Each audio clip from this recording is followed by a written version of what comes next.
чакан мамлекетпиз.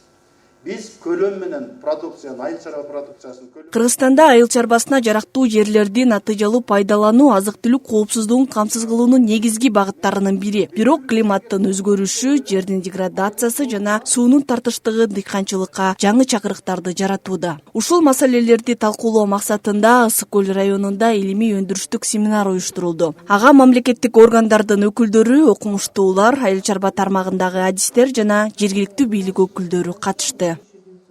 Азык-түлүк коопсуздугу менен элибизди таза продукциялар менен камсыздоо жана жайыттар, жердин кунардуулугу боюнча илимпоздор менен биргеликте ошо дыйкан фермерлерге кандай кылып жардам берүү боюнча семинар болуп атат. Бул семинар жакшы семинар деп ойлойбуз. Бул уланыш керек. Мындан ары дагы себеп дегенде бүгүнкү күндөгү ошо азык-түлүк коопсуздугундагы маселелерди чечүүдө илимпоздордун илимий иштери чоң роль ойнойт. Ошол илимий багыттагы иштердин бардыгын биз практикада колдонуп, элди азык-түлүк менен камсыздоону колго алышыбыз керек. Кыргызстандагы учурунда азыр биз эт маселеси, сүт маселеси 90%-дан көп камсызданылган. Ал эми будай, ошогон өсүмдүктөрүбүз жетишсиз.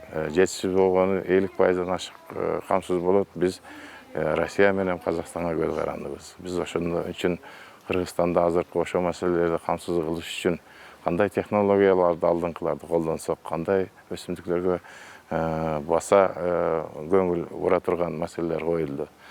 Семинардын негизги багыттарынын бири өлкөдөгү кунарсыз жерлерди илимий жактан изилдеп, аларды айыл чарба өндүрүшүнө кайра тартуу. Кыргызстан боюнча 614 000 гектардан ашык жер кунарсыз деп эсептелсе, анын 110 000 гектардан ашыгы Ысык көл облусуна туура келет. Адистер мындай жерлерди жөн гана пайдаланылбай жаткан аймак катары эмес, туура ыкма колдонулса, айыл чарба өндүрүшүнүн кошумча булагы катары кароону сунушташууда.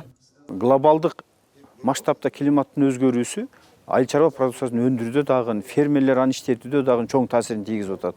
Мына жаан-чачындын, өткүрүн жаан, сел процесстеринин жүрүшү, шамалдын жүрүшү, мөңгүлөрдүн эриши, ушулардын баардыгы климаттын глобал масштабта өзгөргөндүгү да.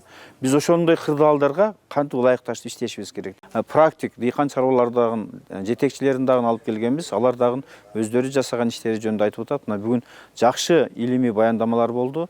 Ошол илимий баяндамалар Ысык көл областындагы ишкерлерге, фермерлерге, ошондой эле мамлекеттик кызматта иштеген райондук жетекчилерге, област жетекчилерге дагы чоң таасир калтырат деп ойлойм.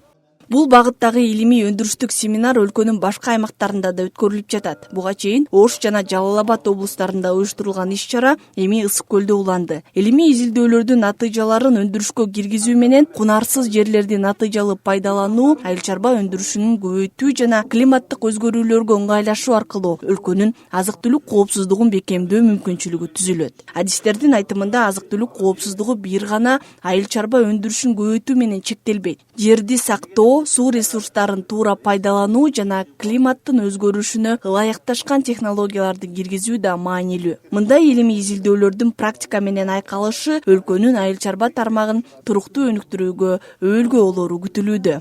Айгерим Болотбекова, Сталбек Саманчиев, Айбек Турдакунов, Ысык көл жаңылыктары, Ысык көл районунан.